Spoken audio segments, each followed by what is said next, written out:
article a while back about your biggest regrets. What prompted you to write the article?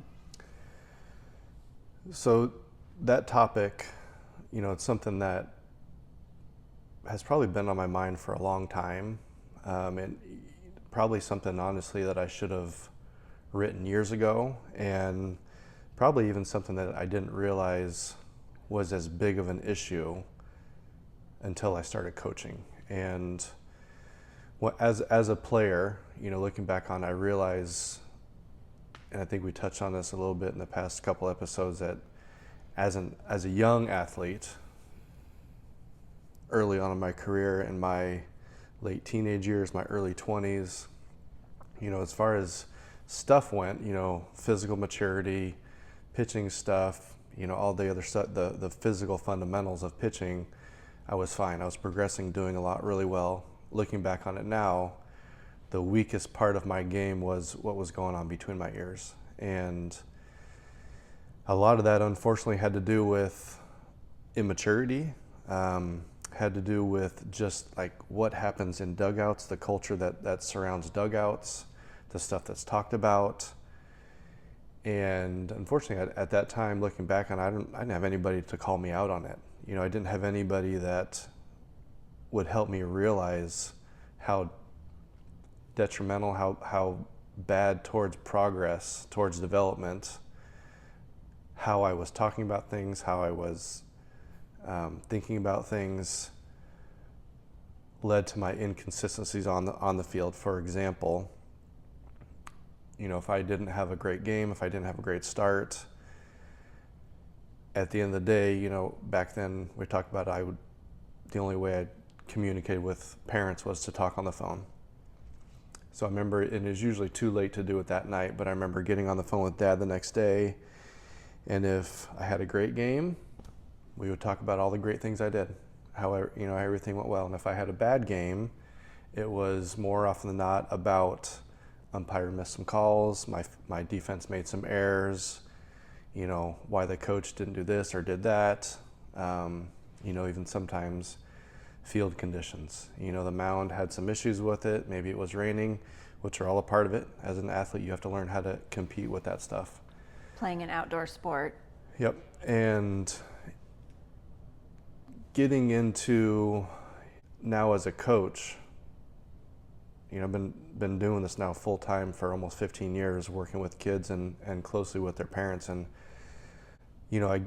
we sit down when I work with families and kids. We sit down before we start working, and we will go over, how their last week went, how practice went, did they do any work at home, how did the games go, and if things didn't go very well, usually, and this isn't just families I work with currently, this is, looking back on it, this has been going on since Generally speaking. since I started coaching.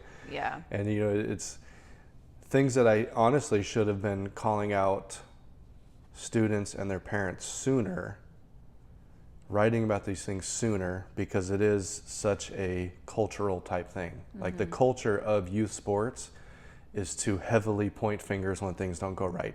Even though the umpires miss calls, 100%, it happens, right? There are bad field conditions. It is what it is, right? Your fielders are going to make errors, just like we as athletes, as pitchers make errors. When we're in the field, we make errors, right? But when things don't go right, the easy out is to point fingers at all that other stuff instead of looking closer at, like, did I, as the pitcher, did I execute pitches? Was I leaving pitches up and over the plate too much? Was I throwing too many pitches out of the zone? Did I field my position? Was I backing up bases? Did they get that extra base because I wasn't doing my part, right? So there's all these little things that are way more important to talk about and give attention to than all the uncontrollables. Uncontrollables are things like umpires, teammates, coaches, even parents in the stands, the stuff that they say. Like, as an athlete, I have no control over what is being said or being done. So I have to learn how to manage that. And it can be tough. It's really tough, especially for young athletes, to ignore that stuff, right? As a professional, we have to learn how to deal with hecklers in the stands, right? it's silly, right? But sometimes that stuff does affect players, and we have to, as adults, we have to be able to get past that stuff. But again, it will always be there. But you have to learn how to manage your emotions. But the reason that I wrote that article and that I share it, I think I wrote that article a couple years ago actually, and I reshare it probably every couple of months because I see how much that topic is needed to be talked about. And in other ways, I talk about that topic often, not through just that article that I wrote, but it is such a weakness. And as athletes, we hold ourselves back from development, from getting better. When things don't go my way, if I'm constantly pointing fingers, it needs to be talked about and have a lot of focus given on it. And the parents are a part of that conversation, and so are the coaches, because they are a big part of the attitudes instilled in these players from those young ages by the conversations they allow, the conversations they participate in, and even worse, they encourage the conversations by what they say. But it goes back to that kind of innate self-preservation that we all have and we all do. So is it just a matter of maturing out of it? Are you just trying to bring awareness to one's thinking and their, I guess when they're analyzing their performance, bringing attention to the mistakes that they have made and how it isn't right to point the finger at somebody else? It's absolutely a maturity thing, and even though as adults we're supposed to be mature, and that's, you think adults, you think mature, when the adults are having and participating in these conversations, they are absolutely feeding the immaturity, because even with them, there's a side to them that is not there yet. Like, they are immature. And again, it's not to be mean, but there are things that need to be talked about. And the part of this weakness in our athletes is because of the weakness in the adults. And the culture, again, like you sit in a dugout, if the umpire misses one call and a coach says something, the whole dugout starts talking about it. And once that whole dugout starts talking about it, now they question literally every single call, and the focus is on that versus all the other stuff going on in a game where the players and the coaches should be focused. And then to make it worse, you go home, and in the car ride home and at the dinner table, it's being talked about when it just shouldn't be. Like, to really develop quickly, there has to that you want a full attention on all the controllables: my energy, my effort, my production, my preparation. So if I see that in my kid and we're on our way home from the game or the tournament or whatever, and they're like, oh, that umpire sucked, or I can't believe so-and-so in center field missed that ball, blah, blah, blah, blah, blah. Me as the parent, how can I, in a productive way, talk to or ask my child questions about, to try to get them, bring that to the surface, the self-accountability. Like, well, did you hit your spots, or give your center fielder a break? Like, that was a difficult catch and he missed it. Like, how do you, as the parent, kind of, I don't want to do gentle parenting, but like, how do you do it in a nice way so that they start that reflection in an honest way? Because you also don't want them to be like, well, I can't do anything right. Like, if everything's my fault, then I feel like there's a flip side. It's like, how do you handle it? There's nothing wrong with acknowledging mistakes. We all do it. But with the kids I work with, I always flip it on them and I say, have you ever made an error?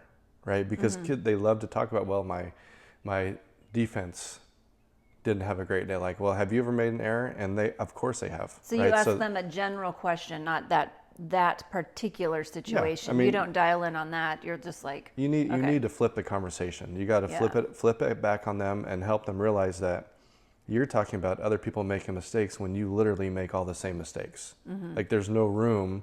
You have no room and no place to talk about others' mistakes because you make the same mistakes. You are not perfect, right? But again, it's just like you said, it's human nature to look for things to soften that blow. Yeah. Like it's uncomfortable to know that I messed up.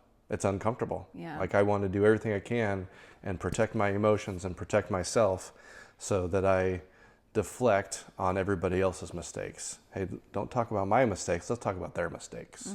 And it's just, it's a bad habit, and it's awful. I mean, you see it, and social media has a way of exaggerating everything, right? And it's out there all the time, and it's not healthy at all. So then do you think that this article resonates with, I'll just say parents, because most of your students are younger.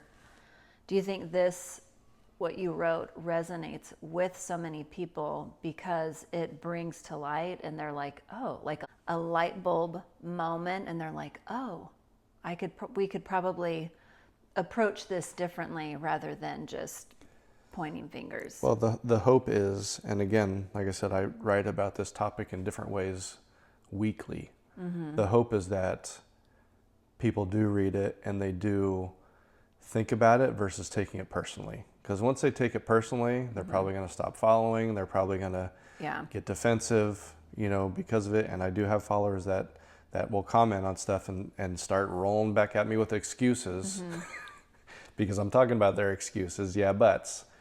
But the goal is that it does help the adults look a little bit closer at the decisions that they make, whether it's physical decisions or, mental decisions that, things they choose to talk about, because it's always a choice.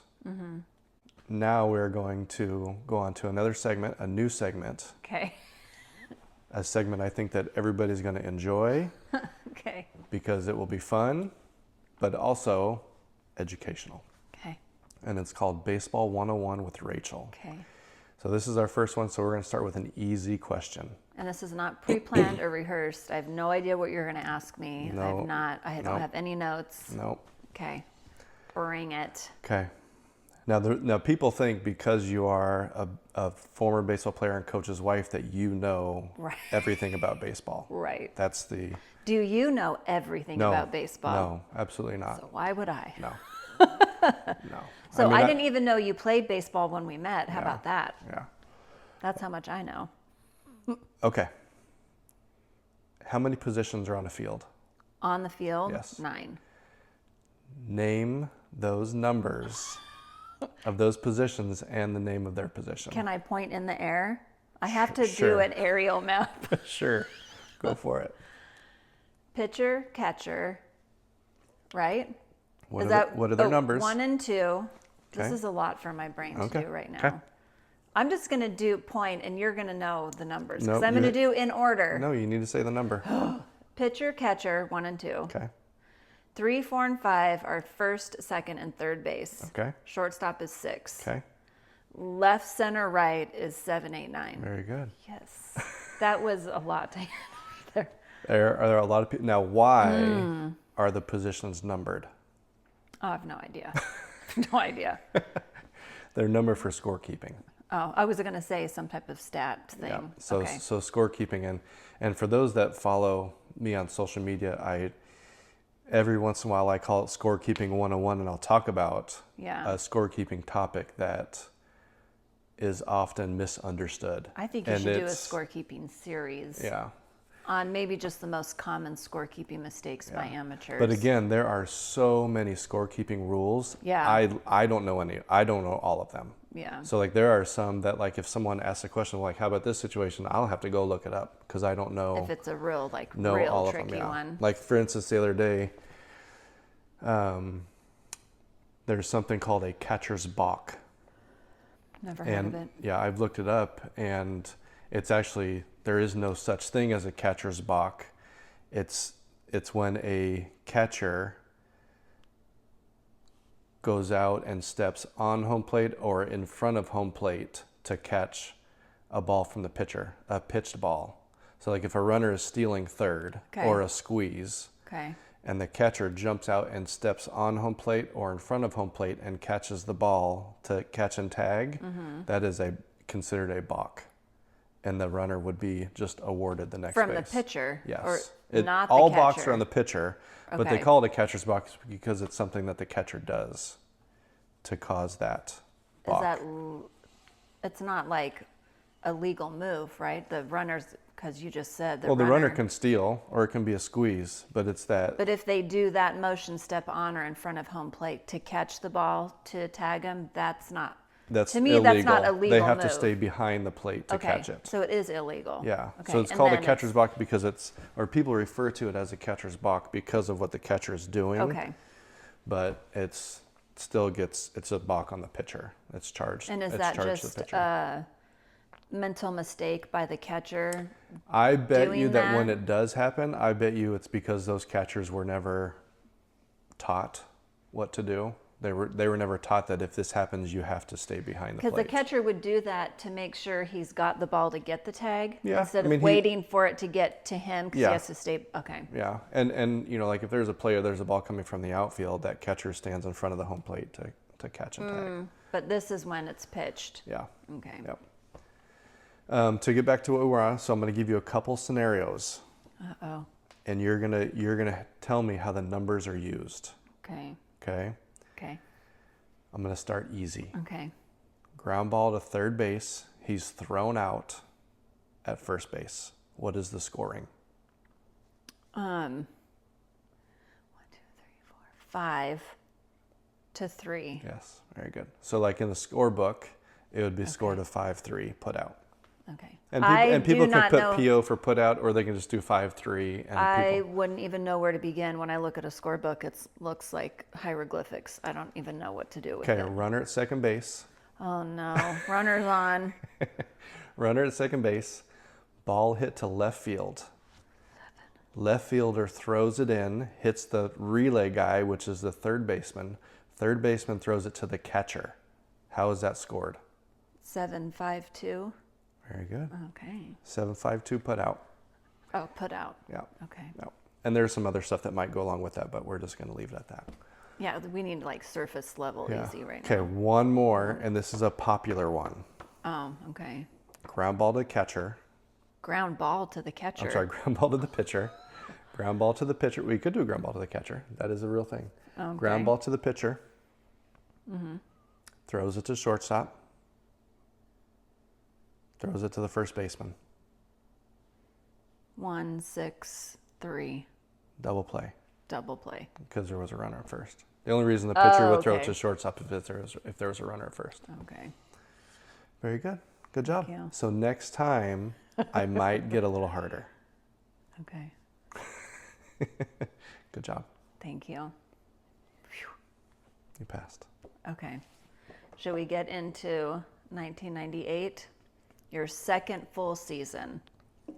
You're with the Cubs. Spring training's in Mesa. Were you on the big league spring training roster at this point? Not yet. Okay. Not yet. I think I got put on the Major League 40 man after this season. If I recall correctly, I have to go back and look at that. But okay, 1998. Well, let me preface by saying neither one of us has very many memories from Yeah. this year for some reason. So on my part, that means nothing big was really happening like for me that year. Yeah. I have no idea where I was living, what I was doing for work. I know that I didn't live with you when you went to Florida. I visited. So what I was doing in the meantime, it's blank. Yeah. I have no idea. Well, I do know that as far as my career went, this was kind of like a defining season in my career. And if I look back on it, this was my second full season. If I had had another season like I had the year before, as far as like being on the level of prospects, I probably would have gone way down. Because having 2 mediocre years in a row would have put a bad taste in Yeah. It's not a good look. in the mouth of the decision makers. Yeah. So that season, let me go back. So last season, the last episode, we talked about 1997. And in that year, I spent the whole year in Rockford, Illinois, which was our low season A, low A season. This year, 1998, I started back in Rockford. Again, I had a mediocre year, so for them to have me start back in Rockford was not a surprise. Yeah. I was 19 years old in this season, so they starting back in Rockford, and I ended up starting really well. We don't have those stats. We didn't write that down, but 3 weeks of really good pitching. In those 3 weeks, I probably got 4, maybe 5 starts because we've started every 5 days. Did good enough. Something must have happened in the organization at high A ball. There must have been a spot opened up. So they called me up and I got a promotion up to high A ball, which was in Daytona Beach, Florida. Thinking back on it, big climate change to go from Illinois From April in Illinois. April Yeah. to down to Florida. It was probably like, thank God. Probably.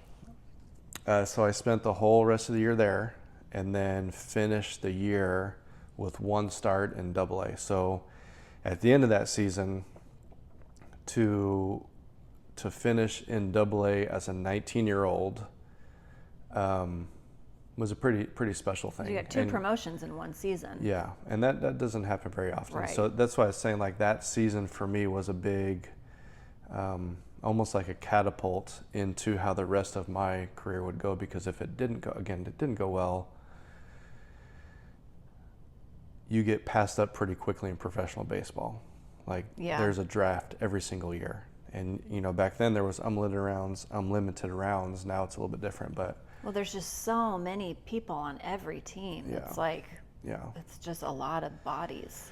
Yeah. So, if I had another mediocre year,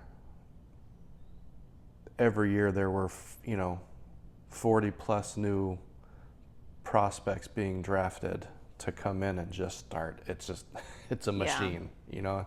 Like I think the average span of a minor league career is something like 3 years, which is nothing. That's how quickly guys go in. You don't produce, you're out.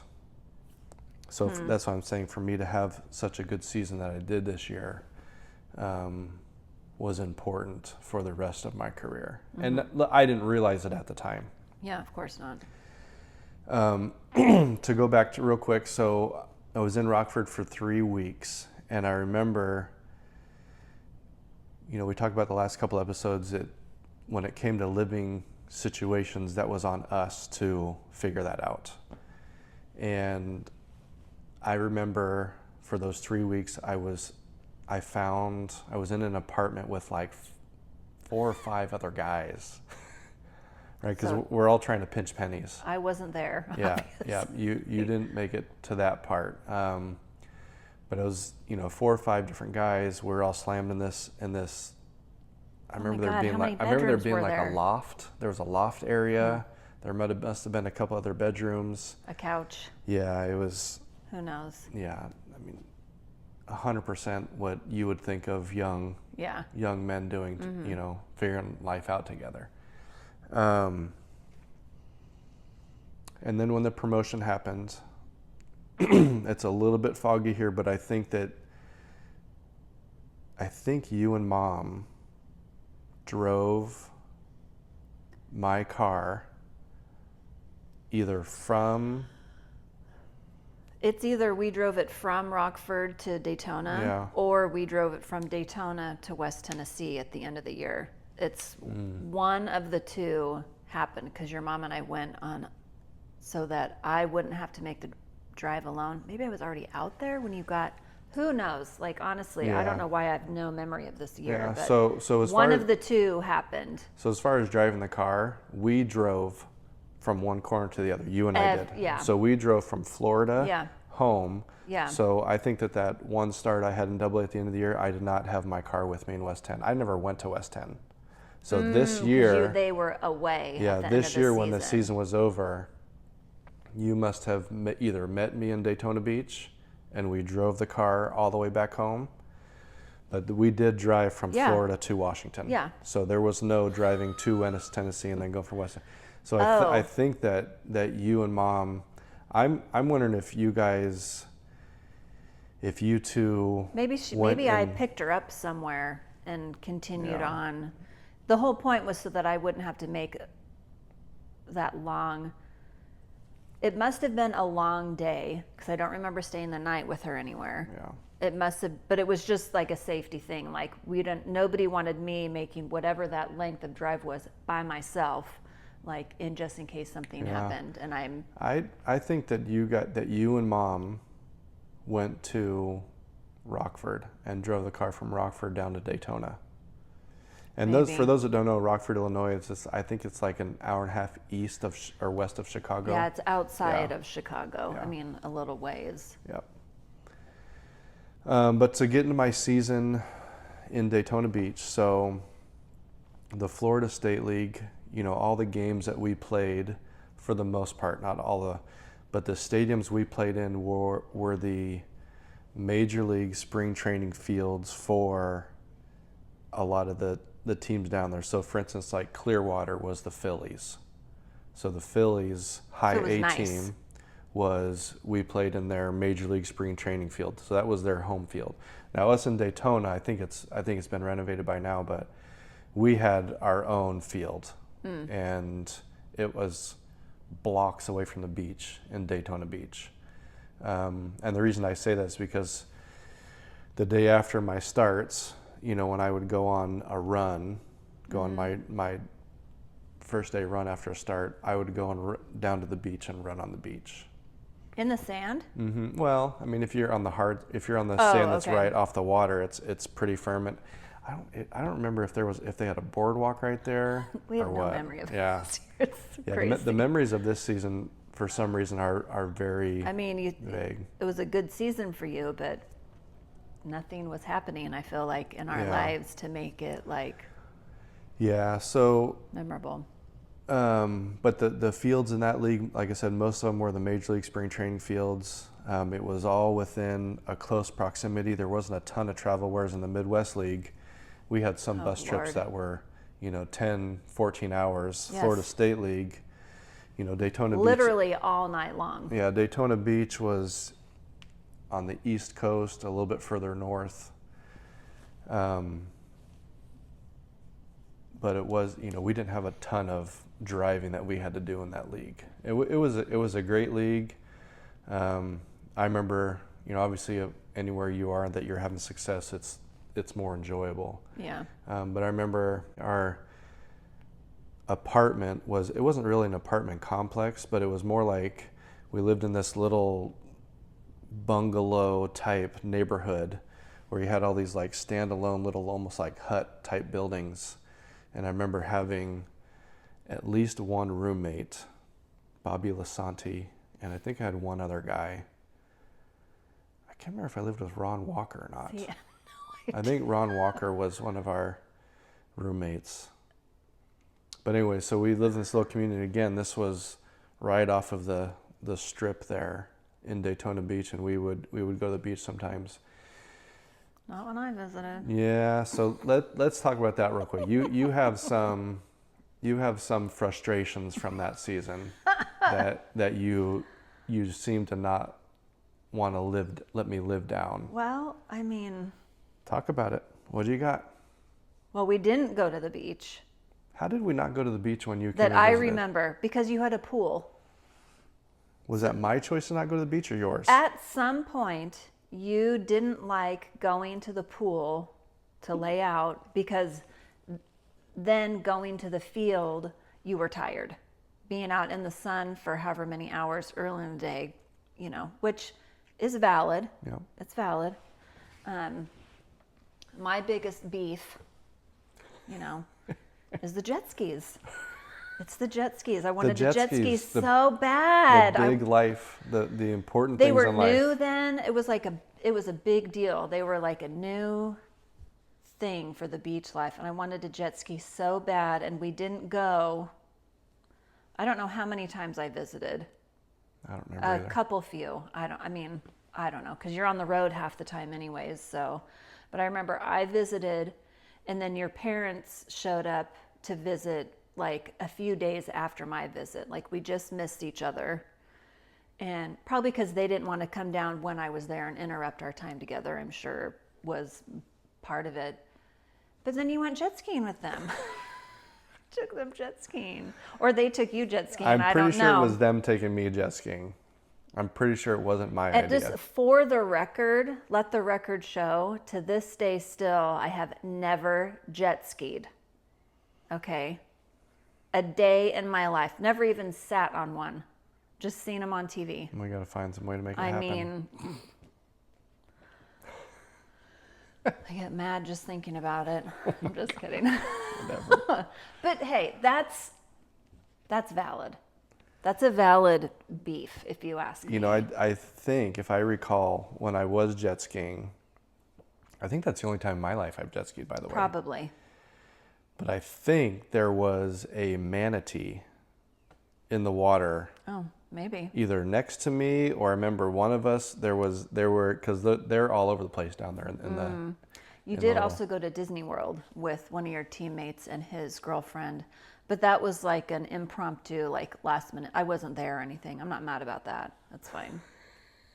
Why are you mad about any of it? Because jet skis just seem so fun, Oh my gosh. don't they? Anyways, back to the season. Yeah, so I don't remember a lot from that season, to be honest. I mean, I do know that, I do remember getting kicked out of a game once. Oh, Yeah. And so again, this Oh. kind of goes to how we opened this episode. your maturity was showing. I've been ejected twice Okay. in my career.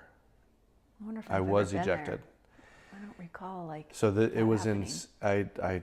I remember it was in St. Lucie, Florida. Okay. Which was we were playing the Mets. So again, it was the Mets spring training. I think they're still down there in St. Lucie. So the Mets spring training. So we were at their Major League spring training field. And I wasn't happy with the umpire. And I'm pretty sure it probably got in my head. And probably the reason I got taken out of that game in the middle of an inning, because I wasn't doing my job.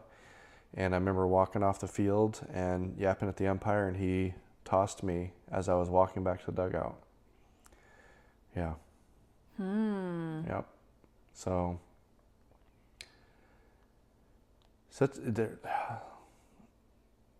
talking about those umpires, it has a way of just getting in your head, and when you're out there, like every pitch you throw that is borderline, it swims in your head, and you think that it just is ruining everything. I don't understand why people want to be an umpire. I mean, they're because no matter what, half the people of where you are hate you. Oh yeah. You can't do anything right. When you walk on the field, Ever. you're instantly the most disliked person on the Yeah. field. And then you make a borderline call. It's often they let it slip. You make a couple that they're like not sure, and then next thing you know, you're the topic of everybody's conversation. Yeah, they're definitely not liked. And you know, there are, one of the worst things for that topic right now is that on TV, and it's been going on for about a decade, but you have this box on TV that's a strike zone.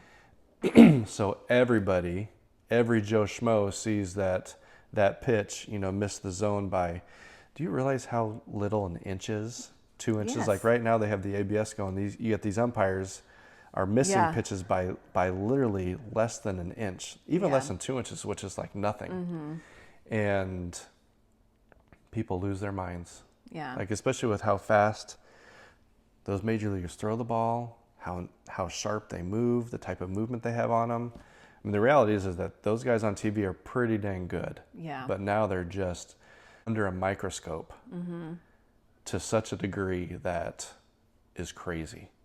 Yeah. Yeah. And again, Again, if somebody held a microscope to our lives and analyzed every single, like, I like to see, and this has kind of made me start thinking about, you have all these people that are expecting perfection from all this stuff. Like, they want fair so much, that all these people that are expecting perfection that have so many imperfections themselves in their own life. And again, it's part of the reason why, like, how my career went, and I realized that I needed to stop focusing on everybody else's issues, and I had to go all in on focusing on mine for me to get as good as I could be, because all the other stuff is distractions.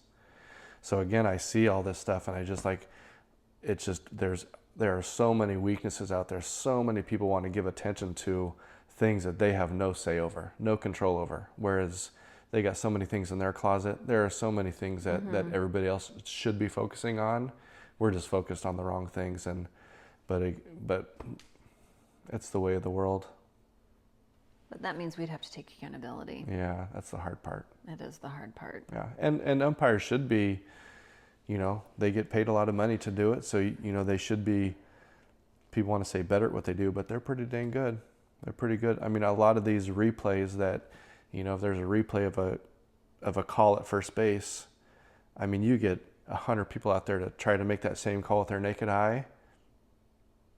It's the same thing. If you want to really get parents to calm down in the stands, have a parent game, a baseball game, where all the parents have to go do all that stuff, and have parents and coaches umpire at least a game a year. I think that everybody would have some experience and gain a different perspective that would humble them a little bit. Yeah. Well, neither one of us remembers anything about this year, but apparently it was a pretty good one for you. So you got called up at the very end, meaning like within the last week? The team finished the season away, and every series is 4 games, right? Yeah. So yeah, I remember. I don't know how many starts I had that year. It was probably somewhere around 27.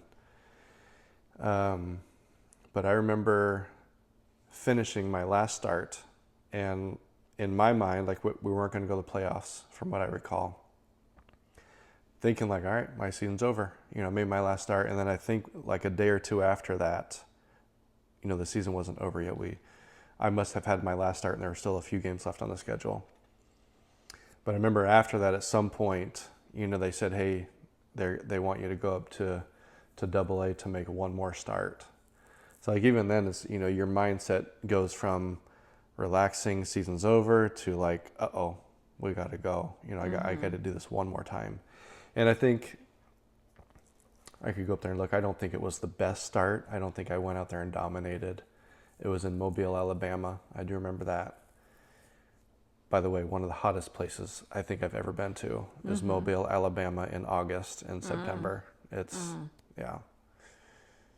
That and Vegas. I remember being in Vegas in the middle of summer, and I remember doing my running out on the field, and like I could feel the heat on my eyeballs. It was so hot.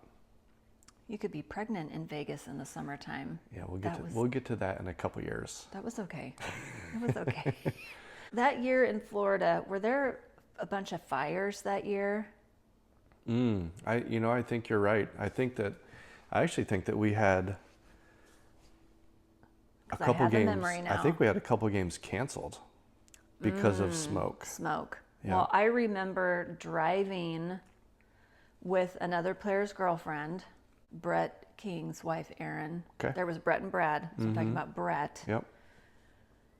Erin and I were in your car going somewhere. Maybe it was a commuter game. Okay. Or something. Maybe.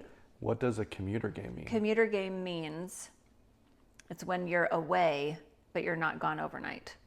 Because it's close enough. Close enough to that we commute we could home. drive back after the game. Well, I remember driving with her, and it was very smoky. Like you could actually see like the orange glow, I think, at some points. But what I remember is somehow some bug got in the car. Some hoppity flying, I don't know, some kind of bug. And she freaked out. I don't remember this. Well, you weren't with us. It was only me and her, because you guys had to ride the bus, so it was only me and her in the car.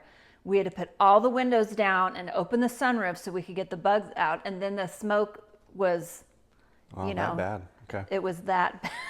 It was just, we weren't a mess, but it was like, wow, she really hates bugs. It was kind of funny. Yeah. Maybe that's and I have a memory of going to the pool. Yeah. Okay, so you've said your first season was kind of mediocre, and then you had the first full season in Rockford, and then in Daytona it was better. So let's look at some of your stats, and then you can tell us what they mean. Okay. So in rookie ball, you had a shorter season. So your wins and losses were 4-2. You had a 2.35 ERA with 61 innings pitched, 8 walks, and 64 strikeouts, and you were 17 years old. Like as a player, as a coach, like if I'm looking at numbers, win-loss records, you got to take them with a grain of salt sometimes. Like even right now, like when you look at Cy Young winners in the major leagues, recently you've seen players winning that award that don't always have great win-loss records.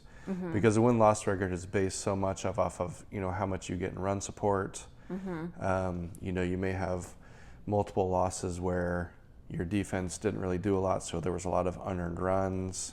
So like a 4-2 right there, on paper it's good. You know, I think I had around 12 or 13 starts and to only have 6 decisions. So we call those decisions. To only have 6 decisions, that shows that in more than half of the games I pitched as a starting pitcher, I either I didn't get a full 5 innings pitched, or something happened when I came out of the game and the score changed back and forth. And that would give you the no decision. Correct. Okay. I remember you had to explain that to me one time. Yeah.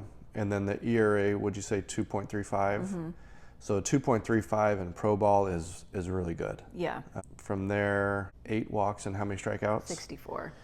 So like that sort of ratio, so 8 walks versus 64 strikeouts. Like in pro ball, your better pitchers are going to have typically we always would shoot for a 3-to-1, so 3 or 4 strikeouts for every 1 walk. So that sort of ratio was really good. For some reason, I just threw a ton of strikes. My strike percentage was probably in the upper 60s, close to 70 for the season, which, again, for that level, those are the type of numbers that you're looking for in your higher level, most consistent starting pitchers. But that was rookie ball. Yeah. You know, rookie ball in the professional world, the way it was then probably is the same way it is now. It was very, there's a lot of free swingers. You get a lot of young hitters. You get a lot of young Latinos who go up there and they're just hacking. You know, and to be honest, those guys, they can be hard to get out sometimes because you can't really set them up, but you also will get them to chase a lot of pitches that aren't necessarily great pitches. They're just up there swinging, trying to make something happen. Next season, this being your first full professional season, but this is only the stats for the season, not including spring training? Correct. Okay. So you were 6-11 with a 4.45 ERA at 143 innings pitched, 62 walks, and 105 strikeouts. So if we look at that win-loss compared to the year before, it's obviously flipped. It's reversed. So I had more losses than wins. Now, a couple episodes we talked about, and again, at the beginning of this one, talking about regrets. This was probably the first year in my life that I really dealt with failure on that sort of scale, right? So again, obviously the year before, I didn't have the sort of success I had as a high schooler just because I'm facing better competition, but it was still a great year. This year, I lost more than I won. My ERA was pretty much doubled as it was the year before. My walks were way up, and in comparison to walks to strikeouts, that ratio was closer to a 2-to-1. 2 strikeouts for every 1 walk. Ish. Close, yeah, I mean, you had close, 62 right? walks and 105 strikeouts. So again, if we look at the numbers, and this is me reading those numbers, in comparing to the year before, not great. Right. Looking back on it now, you know, understanding the game more, those aren't horrible numbers. But to that point in my life, I was not used to getting hit that much, Would I you say wasn't- that maybe was like your worst stats up until that point? These were your worst. Of course, Okay. yeah. So that's why I'm So saying to like, you, it's like this is the worst season. yeah. So that's Yeah. like after that season, I think in the last episode, we talked about how I had people telling me that it wasn't as bad as I thought it was, right? Yeah, I So remember. like for me it was, because I had never experienced that sort of like, we can go back and look, but we should probably write this down in the future too, like how many home runs I gave up, how many hits I allowed, right? How many innings I pitched. I gave up more hits than innings pitched. I gave up more home runs than I'd ever give up in my career to that point. I had walked more batters, right? So for me, and I lost more than I won. So for me, that was a very humbling year, right? And I probably was filled with excuses. I probably was letting everything get in my head. I was very immature, right? I think this was my 18-year-old year, so I Yeah. didn't know how to process all that stuff yet. And it was a big awakening, and a reason why with the younger players, like, it's awesome that you're having success, but at some point, like, we got to learn what it means to be humble a little bit. We got to learn to be better with our game evaluation, right? If I get a strikeout on a pitch that I missed my spot by 4 feet, when I'm thinking about that strikeout, I'm grateful I got the strikeout, but I Yeah. got to be more realistic and understand that, like, I got lucky. That's like I didn't whew earn that moment. strikeout, Yeah. right? I got lucky because the hitter made a big mistake. Yeah. So like for me, like up to that point, I hadn't really thought about things that way. I hadn't evaluated my own performance that way. So I had to learn how to become way more detailed and honest with my evaluation. And this season was honestly just a part of getting to that place. Okay, so then to the season that we're just discussing, high A in Daytona Beach, you were 10-7 with a 3.73 ERA. You had 173 innings pitched, 57 walks, and 150 strikeouts. So those numbers are a combination of all 3 teams I pitched for. Okay. So Well, I can tell right now, just from your explanation, that was better because you have the 3-1 with your walks and strikeouts. yep. So that's also a good ratio, but you also want to look at innings pitched to walks. So and I don't think Okay. we wrote innings pitched down on there, but I think Yeah, it's 173. okay. I just said it. 100, okay. Sorry. 173 innings to how many walks? 57. So that is 3-1. Yeah. About. Yeah. Right? So, and my goal was always 1 walk for every 4 innings. I knew that if I could keep my walks down, that mean there was less runners on base, Yeah. which means less pitches per inning I would throw. The less pitches per inning I throw means usually the less runs we're giving up, the more time that we get to spend in the dugout hitting, and the more innings I usually would get to pitch. So when you look at a pitcher's walk numbers compared to their innings pitch numbers, if they want the innings pitch to go up, how do we walk less batters? You'll see those numbers start to go in opposite directions if we get better command of the baseball and we understand how to approach different counts differently. But what was my win-loss that year? 10-7. So 10-7. So again, I went from good year, off year to good year, right? And then I think when we get to the next one, you're gonna see the next year one was bad, right? Okay. So another good year, and then my ERA was in the 3s, which again in pro ball, the higher you go, the better that everything is getting, right? So high A ball, to have a 3.7, that was a good year, a 3.7 ERA, 3.7. Innings pitched 170. I mean, that's a great number. I don't know if you'll see many minor leaguers get to those numbers. They do things a little bit differently now. They don't allow kids to pitch as many pitches as we used to. And then walks at 50 something, 57, and have the strikeouts where we are. Again, that shows that I had better command of the baseball that year, and I was doing a better job at putting hitters away. So meaning when I would get to 0-2, 1-2 counts, no balls, 2 strikes, 1 ball, 2 strikes, 0-2, 1-2 counts, I was doing a better job at executing pitches in those counts to get strikeouts. So in my notes, I have fastball velocity. Yes. When we made that note, does that mean you were like throwing pretty hard this year? So or? from what I recall, this was my highest velo year. So Okay. again, these is a combination of things why this year was so important for me for becoming a top prospect in the Cubs organization at that point. So I put up great numbers in high A ball, finished that year in Double A as a 19-year-old. And then my velo was, I think I averaged like 90 to 93. And as far as I was told, my highest that I was told was 94.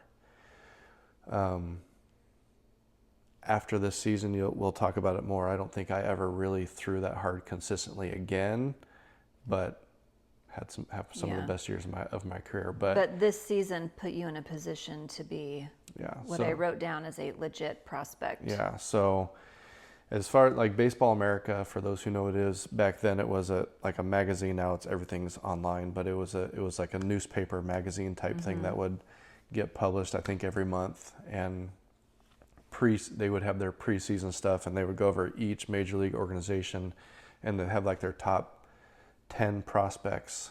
And I'm sure my dad still has this somewhere, but like after that season, I was number 4.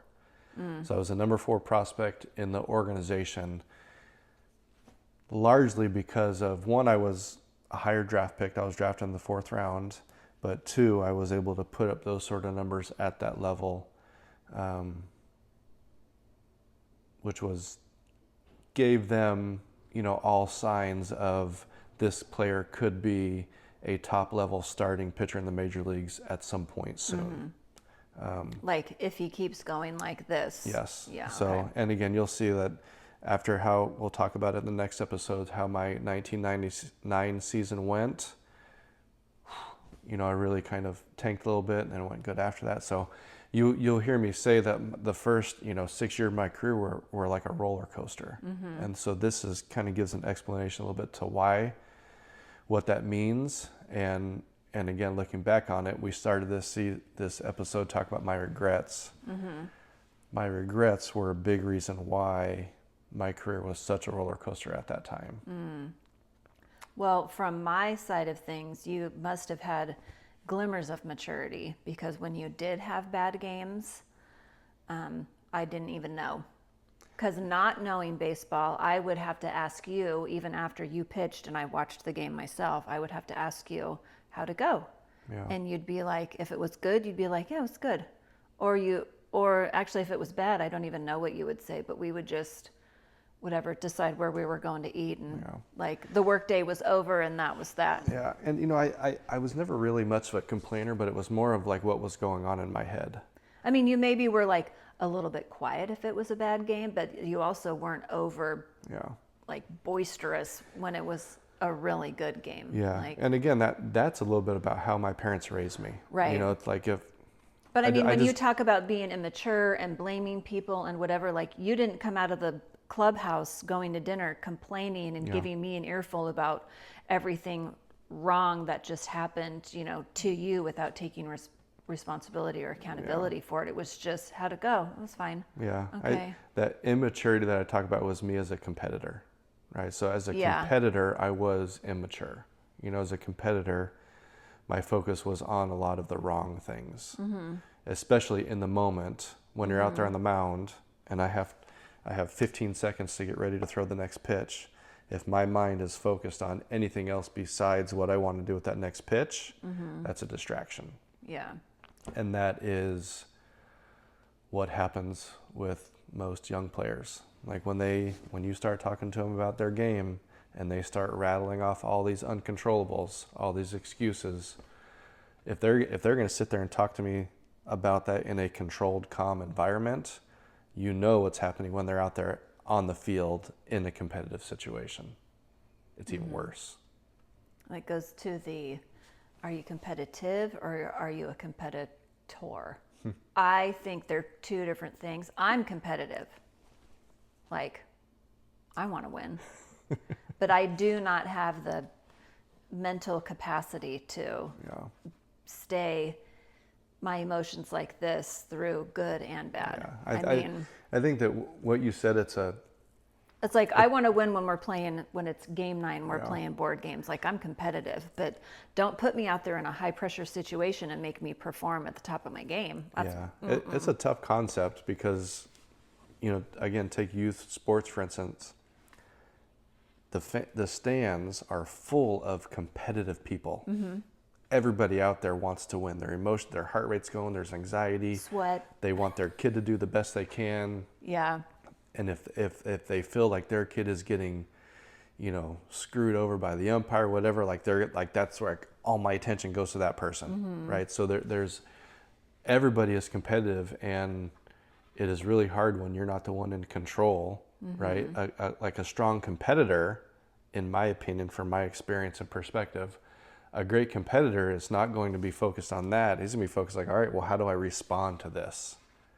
I'm constantly focused on all the things that my kid is out there, he's pitching, his fielders keep making mistakes. It's their fault, right? The umpire keeps missing calls, it's his fault, right? Why is it the coach not coming out to get him?